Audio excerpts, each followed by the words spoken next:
আসসালামু আলাইকুম। নিবন্ধনের সম্পর্কে কিছু আপডেট তথ্য আপনাদেরকে দেওয়ার জন্য আজকের এই ভিডিওটি করা। তো শুরুতেই আমি 18তম নিবন্ধনের ভাইবার রেজাল্ট প্রত্যাশী যারা আছেন তাদেরকে কিছু আপডেট দিতে চাই। সেটা হলো যে আপনারা জানেন 18তম নিবন্ধনের সর্বশেষ ভাইবার যে ধাপ আছে সেই ধাপ আজকে থেকে শুরু হয়েছে এবং এটা 31শে মে পর্যন্ত চলবে।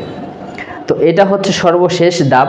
তো এই ধাপের পরবর্তীতে ভাইবার যে রেজাল্ট সেটা প্রকাশ করাই উদ্দেশ্য থাকবে হচ্ছে এনটিআরসিএ কর্তৃপক্ষের। তো হচ্ছে যে যদি 31শে মে শেষ হয় তো সাধারণত হচ্ছে আমরা জানি যে আমাদের ঈদুল আজহা হবে হচ্ছে 7 তারিখ।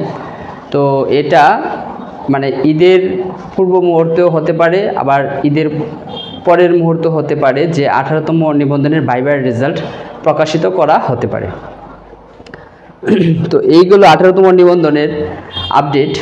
আর আরেকটা একটা নিউজ ইতিমধ্যে ছড়িয়ে পড়েছে যে 19তম নিবন্ধন থেকে হচ্ছে যে এটা দৈনিক শিক্ষা প্রকাশ করেছে যে 19তম নিবন্ধন থেকে নাকি লিখিত পরীক্ষা হবে না। তো এটা নির্ভরযোগ্য কোনো তথ্য এখন পর্যন্ত পাওয়া যাচ্ছে না।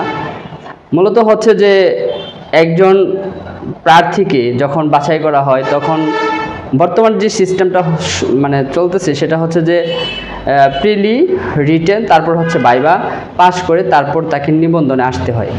এবং এটা দেখা যাচ্ছে যে খুবই একটা প্রতিযোগিতামূলক পরীক্ষার মাধ্যমে আসতে হয়।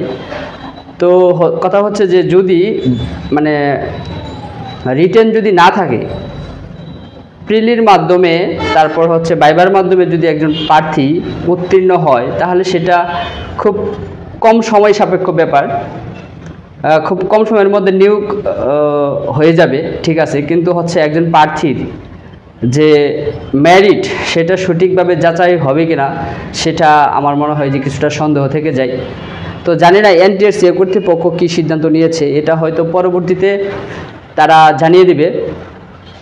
আর এখন আপাতত যেই নিউজটা মানে ছড়িয়ে পড়েছে সারা দেশে যে 19তম নিবন্ধন থেকে লিখিত পরীক্ষা থাকবে না, শুধু প্রিলির মাধ্যমে, প্রিলি পাশের পর ভাইবার মাধ্যমেই নিয়োগ দেওয়া হবে, এটার স্বনির্ভরযোগ্য কোনো তথ্য এখন পর্যন্ত পাওয়া যায়নি। তো সবাই যার যেই বিষয় বা যেই সাবজেক্টে পড়াশোনা করতেছেন আপনারা সেই সাবজেক্টে ভালোভাবে পড়াশোনা করুন, প্রিলির জন্য পড়াশোনা করুন, লিখিতের জন্য পড়াশোনা করুন, তারপর ভাইবা দিন। আশা করি ইনশাল্লাহ আপনাদের জন্য ভবিষ্যতে ভালো চাকরি অপেক্ষা করতেছে। তো ধন্যবাদ সকলকে। আসসালামু আলাইকুম।